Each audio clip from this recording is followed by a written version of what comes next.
Hey, what Hello. the heck? What the hex? Hey guys, welcome to the new show on Discourse Syndicate every Thursday. What the heck is episode number 2 with myself and Papa Bona. How are you doing today? I'm very well, thank you. It is only midnight over here in Tokyo, Japan. And it's great to be with you, and especially for this momentous episode with a very special guest. Got a very special guest, and I can see him already. He's back there in our green room. He's munching away on the cheese biscuits. So I guess without further ado, one could say let's bring him on the show. We've got the man, the myth, the legend in the house. He hails from the land of down under, where they eat Vegemite sandwich until the kangaroos come home. He is the King Kong of Brisbane. Where are you going with this line? Okay, the beautiful Tom Peter Gillespie here. Tom Peter Gillespie. Welcome to the show.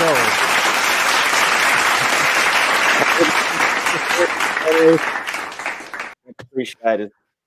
How are you doing? All good. I had a little go at the lighting there. See if I could improve it a wee bit, but what do you reckon? Is it better than it was before, or marginally? But we still love you, so it's okay. We'll give you that. We'll turn up the gain on you. We are big fans of your work. You know, I think to set the tone for the conversation, because we want to, of course, ask you everything about the documentary, that you've done the 4-piece miniseries Hexicans and the time value of money and the production and how that all came together. Is it okay with you if we, from your press media package that you send out, if we just play the 2-minute trailer at the beginning, because I think that sets the perfect tone for the conversation. Is that all right? That's perfect, mate. Perfect. All right, roll it, DJ Crypto. Let's run it. Okay, hold on. He used to be a kind of a Bitcoin maximalist. He actually really wants people to like him. All right, Hexicans, Tom Gillespie here. Wait a second, is that him in the window? Zoom into that window. I will break that fucking camera, you fucking And then he said, I'll explain the project to you and you can tell me your opinion. But that was before I knew that he had like a strategy with this. A lot of mechanisms are built into HEX. Again, sort of a funnel wealth towards the founder. Here's a whole bunch of tokens so that you can cash out when the market's is sufficiently inflated. I mean, I do think it is by design that HEX is this complicated. Richard, as a public figure, is the face of HEX. He's the guy who came up with the idea. I decided that I didn't think it was ethical and good for me to be invested in any amount. He's figured out a way to use the scam narrative in crypto to his advantage. Oh, you about to make Hexicans mad at me. The thing about Richard, he's a really strong character. When everyone else is calling it a scam and you're trying to, onboard your friends and family and they don't really want to hear about it, like that sucks because they're missing out on such a good opportunity. He'll say, well, this is why it's not a scam. This is why it's not a Ponzi. This is why it's not a pyramid. The HEX community really, they're just such a positive community. There's nothing that Richard can do to affect my account because I hold my private key. I think that Richard had been in the cryptocurrency industry long enough to know which type of actions would get labeled as what. If you're going to a circus, you expect to see clowns. But not everybody in attendance at that circus is necessarily a clown. No, we have to go. We have Tom Gillespie here. I'd like to ask you a couple of questions about decentralization. Everything is motherfucking possible. What is a god whale? What is WAGME? We've no idea. I am wondering why people are so worried about the OA. Richard, come down, mate. Come down from your castle now. A lot of people are going to get hidden criticism. Who's heard of HEX? It doesn't have to be one cult per decentralized network. Tomo, mate, we have some serious competition here. Happy Valentine's Day to Richard Hart. Hand back the fucking phone now. Stop playing King Silly Buggers. Fucking hell.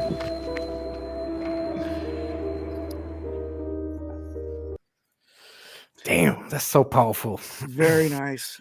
And in case you in chat or watching this later have not seen this documentary and you are at all interested in cryptocurrency or especially HEX and want to unravel the deepest, darkest secrets of our dark alchemy that we prize so we keep so close to the vest, then watch every damn second of this 4-part miniseries that Mr. Tom Gillespie has put together. Incredible. And today in the show, I look forward to examining He Who Examines.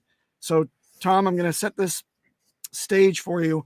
I'm going to ask you the seriously hard questions, proposing to you in still capture form some very interesting things that I caught in the series without spoiling it for the viewers, I hope. But by your leave, I will put you through a veritable ringer, so to speak, if you don't mind. Okay. Righto. All right. Right on. So, DJ Cryptomatic, a little warm up before we hit him with the big stuff, because you're a big fan of his previous work that we should also mention. I am. Maybe you'd like to set that up for us as well. Tell us a little bit about the fake fluencer. The fake fluencer. I mean, Tom, when you came on our HEX scene, so to speak, which was, what would you say, was that 1.5 years ago? I think that's about the journey you've been with us in the community, or was that longer? No, that's accurate. But obviously, there was the interview with Richard himself that was another year earlier or something. Okay, and I saw you on the Twitters, and I think we've been tweeting back and forth around that time when you came on the scene, if I remember correctly. back then, I then started looking into you, and I was like, I immediately liked the comedic aspect of it all. And then, of course, I looked at that fake fluencer investigation, and I just have to say, man, the scooter coin, and we tagged them. You actually tagged them into tweet to promote the show today, which was funny. And spending like 20 minutes watching into that fake fluencer story, I felt like so at home, because that is exactly what happened to me as well when I joined. And crypto was in 2017, and the craze of all these new altcoins emerging. And it's really the story that you tell, that that little boy who is the scooter enthusiast and then invests the little bit of his hard-earned savings because he gets shilled this coin by, we call them furus, you call them fake fluencer in that piece, because that's really the go-to drug, right? When you start in crypto, and then you look around on YouTube. It's actually Johnny Chaos, who you also interviewed big time in the HEX documentary. He calls them the Walmart greeters of the crypto space. And I've never seen a Walmart greeter, but I've been to a Home Depot, and there I've seen a Walmart, like a Home Depot greeter. He had like the apron on, and when you walk into the store, it's like, hello, mate, what can we do for you? What are you looking for? And welcome to Costco. I love you. Yeah. Costco. Yeah, we have to mention other names. That Idiocracy is one of my favorite flicks. It's a good one. It's a good film. And you would then say, yeah, I'm just looking for some paint and some paintbrush. Oh yeah, that'll be over here in aisle number 3. And so it's the same with the fake fluencers. They come onto the crypto scene and say, hey, I want to invest some money in crypto. What is the next coin that will pump the hardest? And the furu would say, oh yeah, sure, just look over here, we have those 3 altcoins. And you went into like very much detail to uncover that whole scene. How did you manage to actually track down these people? Can you tell us a little bit about that? Like, how did you you must have, is that all you, or do you have an investigation team that helps you with tracking down these leads? And were you scared at all to interview these founders and coders in these abandoned warehouses with the storm mask on? Never scared, mate. Never scared. But most of the people I got connected through this app called Telegram, right? That's where all the crypto folk hang out. So most of my leads came through there, and that's the same with the HEX investigation as well. So Telegram's my go-to, although I'm more of a lurker than anything. So yeah, I went on that journey through this Bitman 360 crypto influencer fella, and he opened up a world of pain, to be honest. Yeah. Because I have, I've been heading down this crypto rabbit hole for a good few years now, and it's only, as you would have seen if you've watched the documentaries, it's only been, losses so far, not so profitable. Right. But yeah, so I mean, there was a number of questions there, mate. So I'm not sure. I think if I've answered them all or not. Yeah, Tom. Well, I just basically want to praise like the well, how can you say that you're really going in there and you really ask these hard questions and interview and track down these people, and you got scared of people try to run you off their lawn, and you're still going after the story. So, and that is the context what I saw about you when you came on the scene first, and I was actually a little bit scared, like, oh my God, he better not look at the HEX community that we have, because if we will do that in a similar fashion than the fake fluencer, then we might be in a bit of trouble here. Puppet B. Well, I mean, but the Hexicans are the ones that triggered this investigation, right? There was a vote at the end, a year and a half ago. There was a vote. It was between HEX and something called BitNation, which had been around for a lot longer than HEX. And the Hexicans smashed the vote, basically. And actually, the other BitNation just seemed to have a load of bots put on it. So there was definitely someone who wanted it investigating. But All they did was throw a bunch of bots at it, and so So you're saying we asked for it? I disregarded the bots basically from the vote, and this is what happened.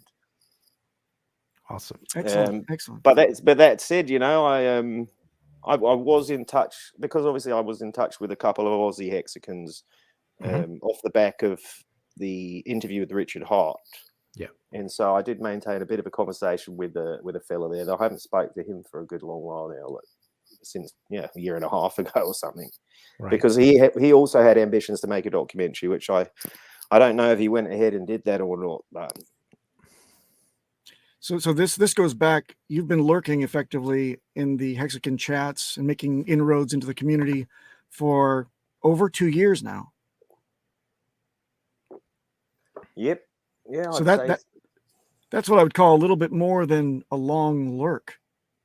You've really kind of, anyway, in my talk with you, I'm going to want to also find out how this has affected you and personally throughout that entire 2 years of investment of your time and your mind, because for us, we're a little bit off kilter because we've dedicated ourselves, 3-4 years into this whole thing, but something has to have rubbed off on you too. A little bit of that, change in perspective, so to speak.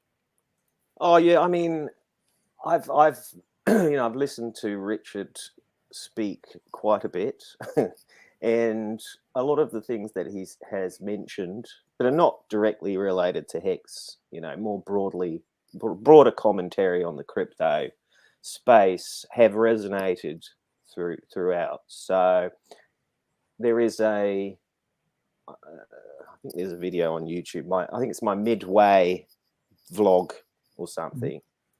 And he mentions something about picking up free coins and just basically parking them, forgetting about them, coming back in a few years.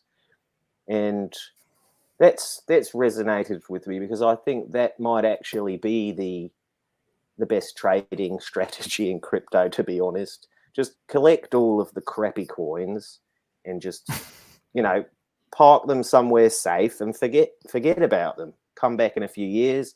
Some of them will probably do okay. Most of them will not, but it will even out because they didn't cost fuck all in the beginning. That's one example at least. But getting into the good stuff, obviously, all the conversation around the origin address, specifically in the Hex project, inspired me to look at how other projects operate, or the function of their origin addresses, and how we can sort of start to understand from that perspective how decentralized a project actually is, and how much where should our trust be parked, for how long, to what degree, etc., etc. But then again, this is those people that like to play the market and speculate, the casinos, right? Whereas somebody who just buys up coins or gets free airdrops or whatever and parks them doesn't have to think about this shit. They don't really care about the tech. It's more of a punt, take a punt, like 100 punts, 100 shit coins or whatever. You only need a couple of them to come good and you're fine. Didn't cost you nothing. Especially not the amount of attention that it requires to make a fucking documentary, that's for sure. Speaking of documentary and budgets and things and money going this way and that, let's get into it. DJ Cryptomatic, can you bring me up to the top? And let's get into this whole thing, because I think we got just enough time to cover it. I've got a couple of questions here. Hang on. All right. So Tom, again, I'm going to reveal things. Hopefully we're not spoiling anything. If I am spoiling, call it out, and I'll probably ignore you, but go ahead and call it out anyway, just for fun. Here we open up on your epic journey, and you kind of have this dovetail from your previous work. This is Bitman 360 in metaverse form, where you are briefed by him. Now he's become your spirit animal of sorts on this journey, and he's the one that actually gives you the details and turns you on to the Hexican community. Is that the gist of it? That's true, mate. Yep, that's exactly right. Okay. And knowing what we know from the first documentary or exploration into that space, you're now taking him for his word, and you've learned to trust him. That's really cool that you're kind of changing your worldview, and now you've got this guide. Then I really like a specific movie, and and correct me if I'm wrong, if I'm going down the wrong rabbit hole here, but I kind of see this journey as, and get this, let me put the pieces together. It's your own heart of darkness. And the pun is not lost on Hexicans. Heart of Darkness, and the movie specifically Apocalypse Now, where this briefing is a lot like, I guess you could say Captain Benjamin Willard is about to embark to go up the river and find the end of his mission, and he has to evolve to the end of it. Would you also, can you comment at all that if I got this straight at all? I have no idea what you're bloody talking about, man. Beautiful, beautiful. I'll take that as a yes. And suddenly, and this is really surprising to me, and I think the rest of the community, you successfully, within like 5 minutes, you've infiltrated Hexico City. And this, nobody that isn't a Hexican can get in there. And I want to know exactly, other than falling from outer space, how did you manage such access? Yeah. Well, listen, Bitman 360, you know, in that opening sequence there, he basically he led the way, mate. We were in Cryptopia, and I assume Bitman 360 has been a Hexican for some time, it seems. I mean, he's holding auctions in there. He's doing all kinds of, he DJs, and he's rapping and what have you. So if anybody, and actually now that I think about it, I think I did see a clip on Facebook, I think it was, from Bitman 360. He actually played a role in developing that metaverse Hexico City location. So it's kind of partly his baby, which means, you know, I was taken there by one of the very craftsmen that spent such time and energy putting that thing together, as ugly as it is. Well, come on, we try. Yes. There's nothing particularly wrong with it. We kind of take mild offense to that mention, but okay. Well, it's not kind on the eyes, is it? It's not a good color combination. But, well, I mean, Richard it has chose our gradients, you know. Yeah, the gradient is a bit of a problem to color coordinate. Test it. Yeah. So anyway, let's move on, because we go back to the real world where Tom Gillespie, International Man of Mystery, is in. Would you call this car more fancy or schmancy, Tom? Can it not be both, mate? I mean, it can be fancy schmancy, right?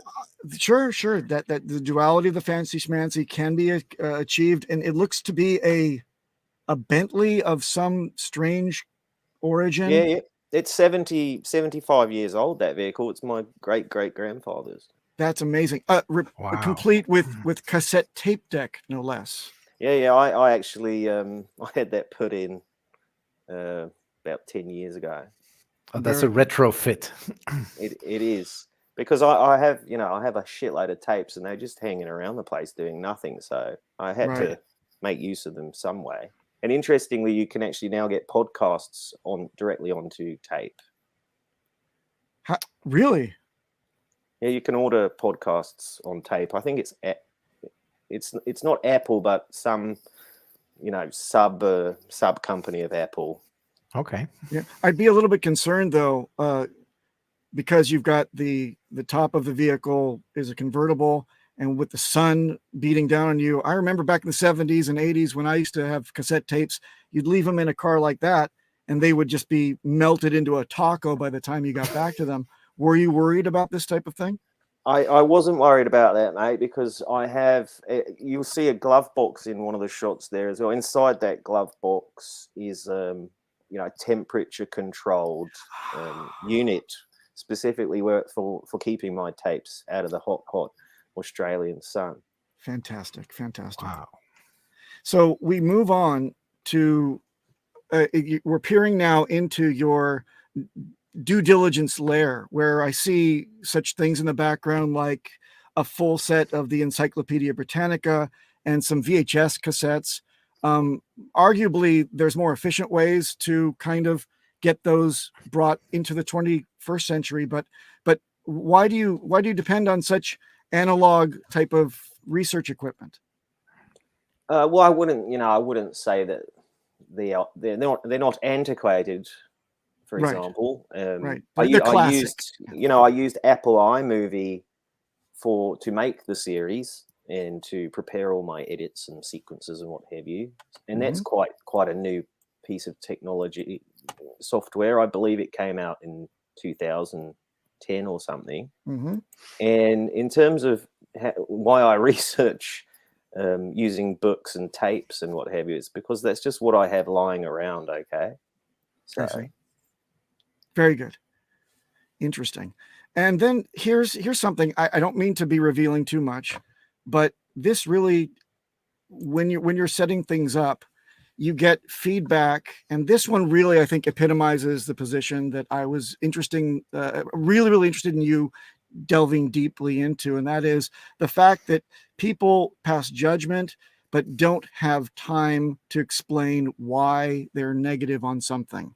And breaking through that is something I'm wondering how you accomplished, because every other person that goes and delves deeply into Hex, the community, to expose the soft underbelly, immediately knows everything through assumption. And yet you somehow have put in the time, the effort, and have come to a very pragmatic, unbiased, and informed decision on what you've laid out in this entire epic journey. How did you break through where others could not?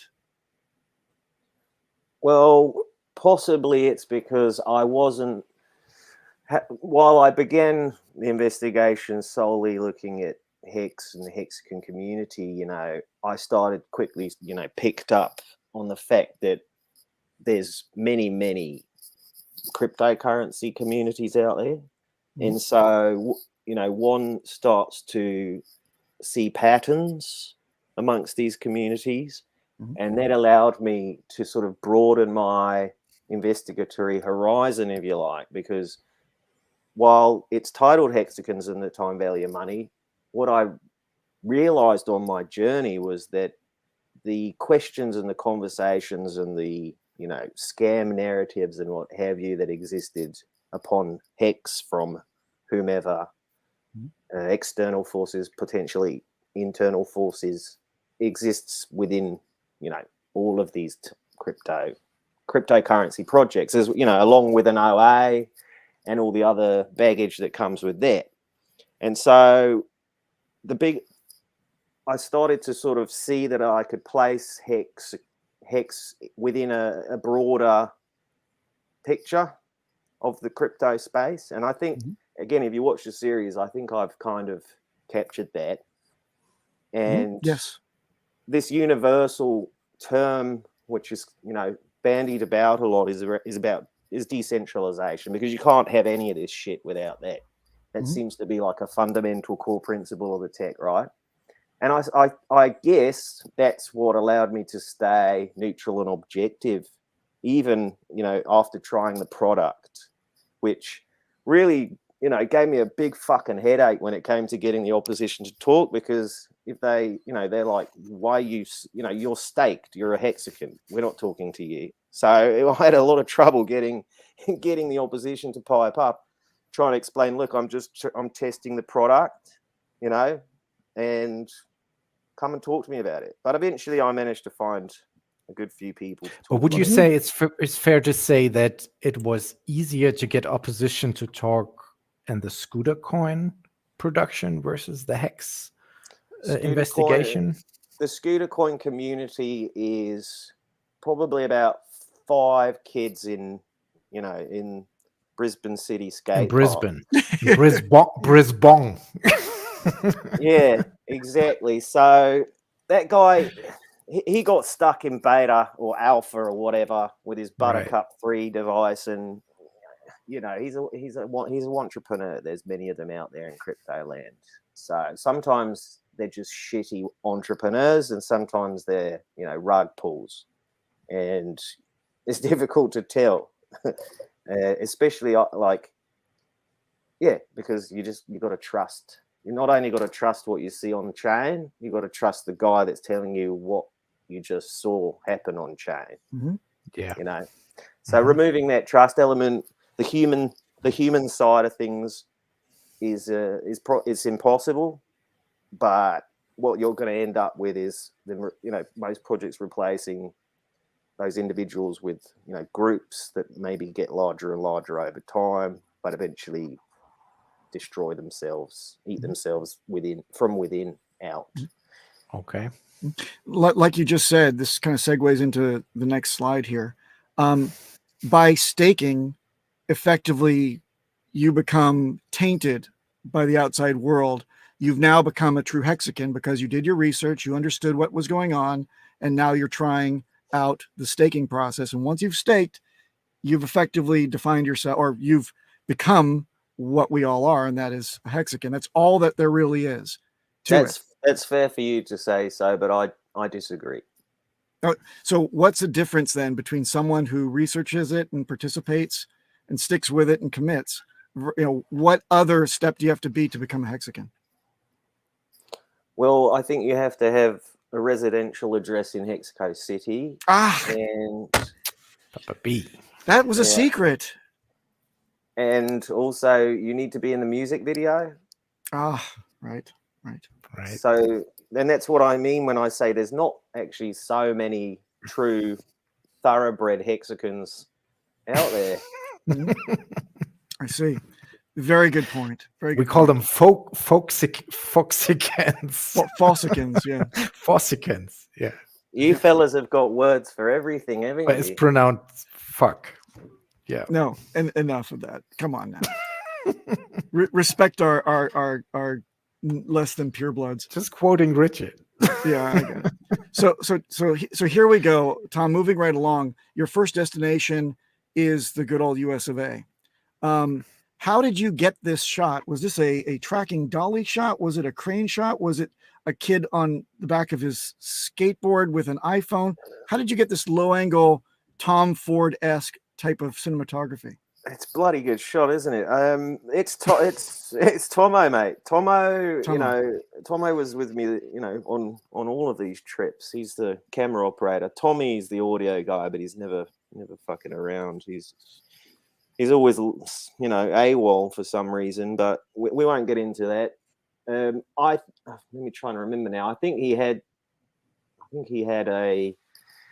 it's like a pole thing, and it's got some spikes coming off of it, and then on the top there's a camera, and the camera kind of is stabilized by this pole. I think he was holding that and walking backwards. Is it a prerequisite? Is it a prerequisite to be part of your team that your name must be Tom in some derivation of? No, it was just by happenstance, eh? I mean, Tom's an everyman name. Everybody knows a Tom, probably more than Tom. I personally know at least 15. 15? Yeah, at least 15 Toms. It's a very popular name, especially in Australia. Wow. And America, I'd imagine. I don't know any Papa Boners. No, but that's a unique name, that is. Yep. Is that German or? It was in my family. The true pronunciation is Boehner, but because I've got such dicks in my family, I pronounce it Boner. Right. Okay. By the way, this begins more of the rabbit hole type of stuff. I want to call to everyone. I'm going to hit on something that is cutting very too close to the bone here and exposing you, Tom, for putting these tidbits, these Easter eggs in for only the true Hexicans to find. But when you get to Florida, you have this shot of this Mercedes, and I couldn't help but kind of squint my eye and look at the license plate. And correct me if I'm wrong, but if you squint your eye just so, this says T. Peter Gill. it's like it's a call. It's calling you. How did you get this into the movie? That is a totally random type of thing. Is this CGI or how did you get this going? Mate, that's that's epic research that you've put in there. I didn't notice it myself. Yeah. I guess possibly the Apple iMovie software made some technical graphical adjustments on my footage to get this result, but I can't be sure. I'll have to look at that in more detail. Like we thought but your PA maybe ordered this. Perfect bait material for conspiracy. It is. Well, hey, the Hexicans are down with all conspiracy theories, and we'll get to more. We want to get to the truth. The internet in general, I've noticed. Yep, exactly. Everybody loves a good conspiracy online. Well, absolutely, they do. In this day and age, it seems like nothing else. And now follow me here. There's some more in Florida that we notice as well. The young lady here on the jet ski is clearly showing you the up and to the right motion with her hands, which is a Hexican dog whistle, I think you would call it. I'm aware. Okay, good. Oh, that's and a good catch. That's a good catch. Thank you. How about this? This next screenshot is also very interesting. I think this is very deep. This I call this one, and this is very, very interesting. Yeah, what the hex? What the hex on this one? Is this not the SS FUD with all the haters going out to sea? Out to sea. What do you think of this? Take a look at the note. It could certainly be interpreted as such. We'll take a look at the lower right-hand corner. I would say that's pretty obvious. I mean, come on now. No, that's bang on, mate. Again, you've got a keener eye than myself. Are you also an editor? I am I cannot disclose, I cannot confirm nor deny what I do in my spare time, but seeing your doco, in depth and really getting into it, it brought me to a different level to try to find out the truth behind things, and it will get even darker and deeper soon. Well, you're doing an epic job, mate. And, thank you. I'd very much appreciate your work. Well, thank you very much. Now we go to the con, and isn't that the use of the word con, as we say, to mean convention, but also could be some kind of nefarious activity. And instantly you're approached by a very thirsty influencer who saw your amazing equipment and instantly wants to contribute. And is this normal for you when you attend these things, that sometimes observing the thing that you are observing changes it? Like it's the scientific fallacy, for example. By observing something, you actually change it somehow. Do you feel that was what happened when you went to this convention? Absolutely. And that's largely because, like the fella says, we had some bloody professional looking equipment with us. And also the fact that was, to be fair, the only guy that approached us. Most of the other people we approached, and we didn't handpick them because basically most people were too fucking busy peddling their wares, right? Their various services. Yeah. But when it comes to attending something like this and changing it, I don't imagine that I did that in real time, but given enough time and enough people's eyeballs on this series, I imagine it will be looked at in retrospect differently to how it was in reality. Beautiful. Purely because I chose where to put the cuts. Speaking of cuts, there's one that didn't escape my eagle eye.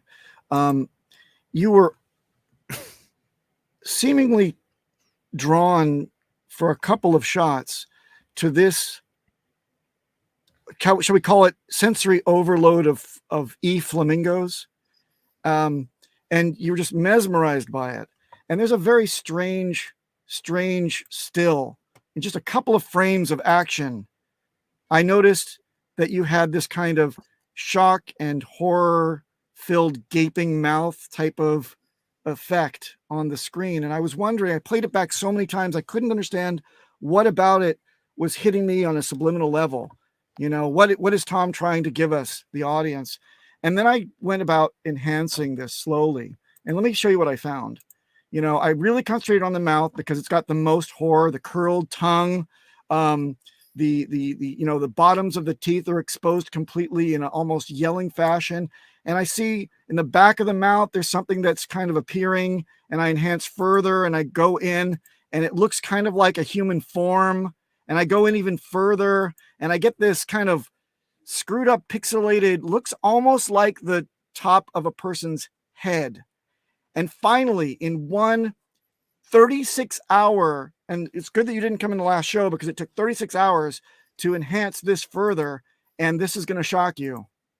It really does turn out to be in the back of your mouth in this one single frame of your video. There he is. Can you explain this? Mate, I cannot. And I can only imagine this is a function of iMovie fucking up in post-production. It's the good old Apple. There was a lot of graphics. I had a lot of graphics in there, so maybe one of them got shrunk down and placed in my mouth while I was. Is it a reflection or something from a different video got superimposed like I think it's a standard graphic. film? It's a graphic it's been put in there somehow. Maybe I hit the mouse. And the mouse. But that's like, just to clarify that there is no conspiracy to look into this any deeper. Okay. Well, I've already looked as deeply as I could, so to speak. But with that, you yeah. Okay. Right on. On you go. Keep going. Okay. Now, back to the. Can I just interject one thing? Because you were looking at the NFT wall there, and I think that's probably my most favorite scene in that in the second part of the miniseries, when you interviewed that lady who has like the white with the cleavage hanging out, and she was like really all on about NFTs bringing the rights back to the artist and cutting out the middleman. And then you immediately said, which just underlines the brilliance of your investigation, like, yeah, but I've seen many people around here shilling galleries, to advertise these NFTs. Yeah, and then she couldn't know what to answer. She didn't know what to answer to that because she's not alone. She's not alone, mate. There's a lot of artists, NFTs, and where NFTs meet artists, there's a shit ton of middlemen peddling their services, and it's kind of.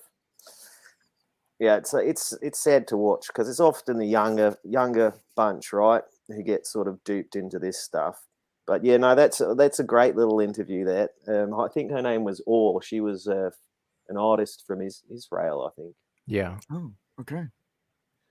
So back to Hexaco City for a moment, where this is really interesting because this is another member of our cast of this show.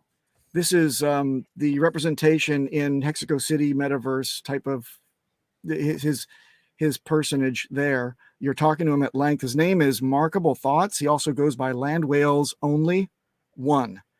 And it's interesting that you found him because he's our lowest common denominator in our entire community. In terms of IQ, he's the lowest. In terms of the ability to walk straight and chew gum at the same time, lowest. Oh, yeah. And to make matters worse, he's got a twin brother. So there's two of these idiots walking around the world. But I'm telling you now that judging by what you got out of him here, does that not say a great deal about our community being kind of high IQ guys? Because he's our worst, and yet I was really taken about what he said here in this clip, what you got out of him through this interview. What do you think? You know, I'll have to take your word for it about him being the lowest common denominator. But I think I spent a good hour and a half with that guy actually, and I mean, he came across very, very calm and confident, and like he knew what was going to happen, and that he might have even built this machine himself. Very good, very good. You know that he's only 18 years old and he's got a beard the size of Mount Rushmore, right? Yeah, I'm aware. I've seen some pictures of him IRL. Yeah. And then back to the actual real world. Again, I'm drawing there's a parallel to be drawn between Apocalypse Now again and what you're going through, because definitely Carlos Matos, claiming, of course, to have had some kind of relationship or discussion with Richard Hart, which is suspicious as hell. Really looks like this Dennis Hopper character at the end. This insanity brewing. Look at those crazy eyes that he's giving you. Were you at all scared when you were talking to Carlos Matos? When I watched the footage back and tried to assemble it, I was more scared. But more scared. Yeah. In the moment at that time, I wasn't, because there was plenty of people around. So I didn't feel terrified in the moment. However, that was one of the most sort of impassioned interviews I've had in my career, to be honest. Yeah, you even hugged him at the end. He gave me a big old hug at the end after shouting at me about anything being fucking possible or something. Yep. Which and that was a great interview. And I will I don't know if you fellas know, but just the previous slide, you saw that little QR code on the nameplate. Mm-hmm. When you scan those QR codes, you're going to go and get access to the full interviews from all these interviews, the actual full length. So that one, I'll put that up. I'll get around to doing that sooner or later. But sure. It was a short interview. I think most of it's in. I got the bit where he compares himself to Hitler as well, right? That one shot me through the roof, because when did it become okay to say Hitler was a great orator? He just had his message wrong, and that's what effectively he said to you, right? I was a little bit flabbergasted at that comment, but I guess he just lost his train of thought or something. I don't think this man has ever had a train of thought, but it's okay. Or maybe just the caboose. Anyway, moving along. So you're effectively on this journey. You're leaving the United States. And by the way, if I screwed up the timeline, I apologize. I'm just so excited and sweating bullets preparing for this thing. But let's just imagine that it's the correct timeline. You're leaving the United States, and then at some point you break away and you have to bootstrap this entire rest of your mission by yourself. What was that like, knowing that now there's no way back and it's all on you? Were you scared then more so than Carlos Matos? I wasn't scared, never scared, mate, but I was a little bit confused, because, producing anything of substance or even length is a mighty task, even with, a bunch of people working together. So I just assumed a great deal of weight upon my shoulders in that moment. And as I say in the series, I could, I thought about doubling down and just calling it a day and going home, but I didn't. Nope. And that's thanks glad to you Tom. didn't. That's thanks to Tomo. Tomo's a good motivator. You don't catch much of him on camera, but when he speaks with conviction. And I appreciate that, man, very much. Beautiful. And here again, some secret messages. We see your first hair fly away, which is again starting to point up and to the right, strangely enough. But now you've changed quite a bit. We can tell that you've invested a lot of your time and life into this journey. Your hair is now, haggard and longer, and your beard is much more full, and you're even in the local kind of accoutrements of wherever you are. Can you tell us a little bit about this next location without giving up anything, so people see this amazing thing that you've put on film? But doesn't this location lend to you getting an award for war correspondence, because shots were fired and you did have to take cover? I'd accept that award, I guess, but it wasn't. It's not like I was under fire at length. It was a short momentary sort of experience. Mm-hmm. That said, we didn't, as you can see, there's not a great deal of places to hide amongst that scenery. It's all quite flat. But yeah, I mean, what can I say? I think it sounded so real. Is that the iMovie again? Because I had that scene running on my big screen television. No, with the big audio all real. system. That's all for real, mate. And man, that was like scary. Yeah, did the crew have flak jackets? M16. I think it was an M16 from the sound of it. But do you think that might have been his security detail, or because we could only see the hairline there, and could have been him too? It's tough to. I thought it was him. I thought it was him. Right. You know, the man himself. Yeah. I mean, if you look at the flag that was flying as well, you know, correct, on the top of the castle, you'll see like it's the Danish flag, which is, you know, by now everyone would know that's where Richard is. Right. He's in Danish land. So Daneland. Oh, Danish land. Daneland. Is that what they call it? The Danes never lie. By the way, here's what I was calling this out. This immensely obscene flyaway you've got right here is going up and to the right, as you can see that, right? I mean, a lot like Alfalfa from the Little Rascals, yours is far longer, I believe. But there's a lot of signals. You've identified a lot of trading signals in this series. Unfortunately, they haven't been reflective of the results of my that'll happen. That'll happen. Speculation. But did you on that comment, did you realize that there is kind of a cyclical nature to this market, and it has to do still being kind of pegged to this halving with Bitcoin? So maybe you got in mid-cycle because you've only been following this crypto thing for how many years now? Three years? Maybe you're due for the next parabolic rise to hit it on the beginning of that. Have you been DCAing in this bear market is also another question.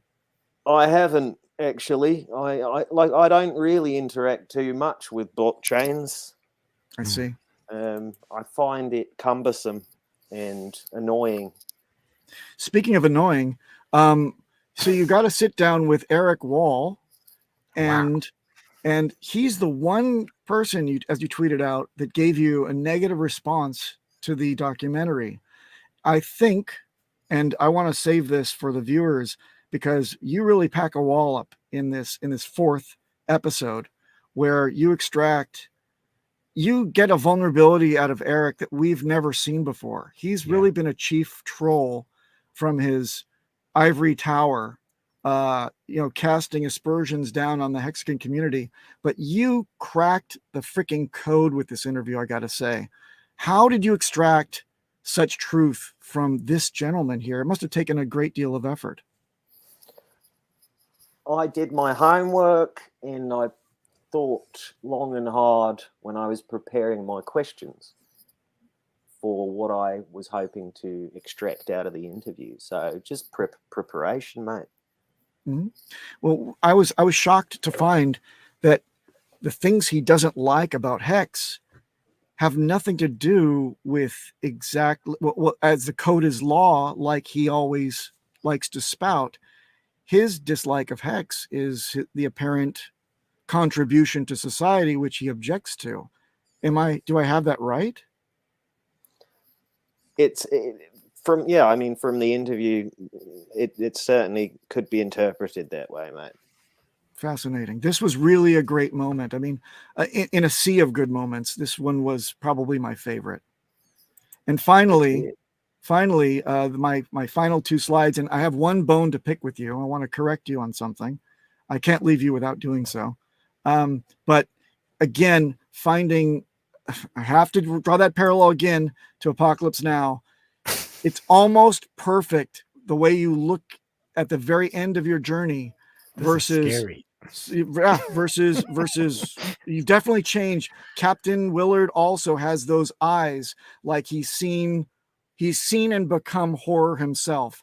Well, in your eyes too, I see something of a tired man, a wiser man, a man that has truly cracked the code and has brought truth to the general populace. Is there anything that was going through your mind when you were giving your summary that wasn't quite clear or conveyed on film? Was there something more you wanted to add, coming to the end of everything? I think what I've summarized there in that scene is exactly, a crystallized version, because actually I wrote that denouement and it turned out to be over 11 minutes, and I was like putting it together and I was like, fucking hell, this is very long. Mm-hmm. Yeah. And I think I managed to get it down to 2 minutes or something. So no, I think everything's there. I mean, like, I feel like the work seen in totality is where it's at. It's, if people don't see it in its entirety, then they might get a skewed perspective on what I've done here. But if they do make it to the end, then fair enough. Enough respect for doing that, and don't forget to tell your mates. And by the way, Tom, I want to get, before I hit my last slide, which is where I want to like kind of take issue with one thing that you said here in the summary. I think that I have not yet seen anyone that's evaluated this thing of ours from a position of pure research and understanding. And I couldn't fault you for any of the details that you provided on this 4-hour mission. I thought it was exquisite. It is testament to good journalism, incredible production value, and commitment to your craft. So kudos to you. And if you don't get an Emmy, it's only because it didn't broadcast on any media that could get an Emmy, but I would give you an Australian honorary. television. Exactly. So thank you for this. Thanks for saying so, mate. Appreciate that. And then finally, here's the zinger, and please don't hate me. At the end, you state, and this is going into pulse chain now. We've done hex to death. The last little epilogue in terms of pulse chain that you offer is that surely there's other ways that are cost efficient for Hexicans to make use of their stakes and unstakes. However, I'll bring it to your attention at the very end sequence of this entire thing. You spend $18 to unstake a 1-year stake. Crazy. Do you find that reasonable? Judging that the entire value of your stake at that point was something like $500, and you're spending $18 simply given to the validators, or at this point it was miners, right?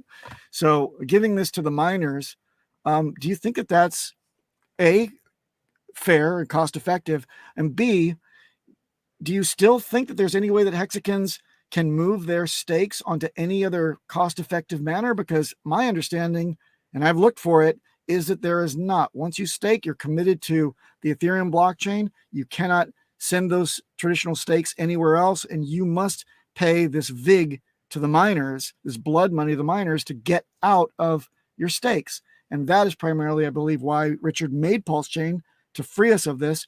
But again, would you like to correct yourself from your statement that said that surely there are other ways that Hexicans can use, other more gas effective methods to end their stakes? Right, okay. I don't know what the direct quote is that you are talking about, but I think the Ethereum miners at that time, were being compensated for the costs that they have incurred through running their equipment, I assume. That said, proof of work, it's probably got a hard road ahead, and I think only more and more shit will get piled upon it due to its, cost of barrier to entry for the gear, and that's a fair criticism. However, when it comes to proof of stake with these validators as well, I'm not entirely sure that's going to result in an increase in decentralization, which is what I understand everybody wants in this space. So to try to keep it balanced, and definitely not fucking financial advice or investment advice. Yeah, no, that's not what we do here. Yeah. You know, I Pulse Chain as well was always kind of in the periphery on this investigation. I never zoomed in on it. I didn't sacrifice or what have you. So I kind of, it was just sort of buzzing in my ear, you know, in parallel. So I didn't look at it that closely. And if it ever does launch, you know, I hope that the Hexicans get very, very happy about not having to pay, you know, these transaction fees on other networks. You know, assuming that's what will happen. I don't know. Yeah, we'll see. But you know what? There you go again, using the proper nomenclature, understanding the right time frame, understanding the motivations of why people would be doing something like a sacrifice, and then looking out into the future and then only then offering a judgment. And for that, I give you infinite amount, a more than a modicum, but certainly less than a truckload of respect for doing what you've done and committing it for the ages on film. Thank you so much. May I ask you one final thing? Because I know we're running out of time, but I need to ask you this final thing, because watching the Eric Wall interview, because Eric Wall, I mean, that's the guy, right? He runs a $1 billion hedge fund, which, okay, at the moment is also like 80% down in performance of the last 12 months, but that's just legacy markets, you know, that's nothing to worry. And he has over 100,000 followers on Twitter. So whatever he's saying, that surely must hold some weight. And it came to me that the difference in the interpretation of decentralization, I think this is maybe the main conflict here that you managed to work out so well, that they all bolster the people who speak against HEX, that they say it's not decentralized because of the OA holdings and they hold such a large amount, whereas the Hexican argument is, no, we know that that is a centralized supply. We are not talking about that at all. But for us, decentralization means, again, what this lady said that you interviewed with the NFTs, that there are no middlemen involved, that it's just, forget about the supply, that you always hold your own keys and you run the functions on the code. Would you say that's a fair interpretation of what you learned about the centralization aspect of HEX? I would. Or decentralization? And I would, and I cottoned on to the fact that was, to some extent, the more sort of universal and important story to be told to a certain extent. Right. Because I could have made a Hexicans documentary that would, like the other production, which was primarily for Hexicans, I assume. And then, then I would have limited my audience reach had I not been a, peddler of Hex, which I still am not. I don't believe that I think this miniseries is a fair observation of what Hex and the Hexicans believe, and I think it reaches a bit further out than just that community, and that's kind of my hope going forward, is that people won't be so put off by the fact that they don't take the time to look a little bit closer and realize, hang on, this is not just about Hex, this is about the entire crypto crypto space, and there's some important messages, and there's a few Hexicans that have commented on Twitter, and they got the message. Perfect. Yeah, we're almost out of time. We definitely want to tell us about this. Yeah, can you talk us through this? So this is the bitjoinery.uncut.fm. The link is in the description. And Tom, what can we see here? Like, if here it is, Hexicans and the time value of money. So if we click on this. So this is another way to mint access. You mint this and you get, is another way to buy the series, basically. But in this case, the crypto or whatever you pay, you can pay with cards there and stuff. Ether. That goes into a treasury, right? And this is a collective it's a collective. I think there's about 40 of us now, or 40 people in this collective. And the idea is to try to get that treasury, banked properly for future productions that will develop and produce as a collective rather than just me and Tomo and Tommy and you know, Scotty in marketing. So the idea, it's a future ambition, basically. Pooling resources, you know, capital plus awesome fucking humans equals future investigation productions. Awesome. We'll see how it pans out.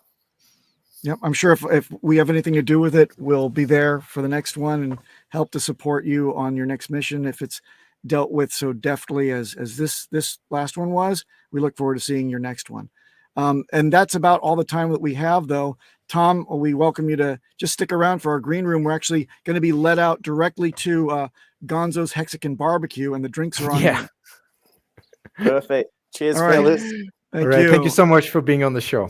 Thank you, Tom. Take care, everyone. All right. I guess it's an outro for us, man. Tom Gillespie. We'll see him in the green room in a second. Everyone, thanks a lot for coming by. Our second show, our first guest. Thank you very much. Outro.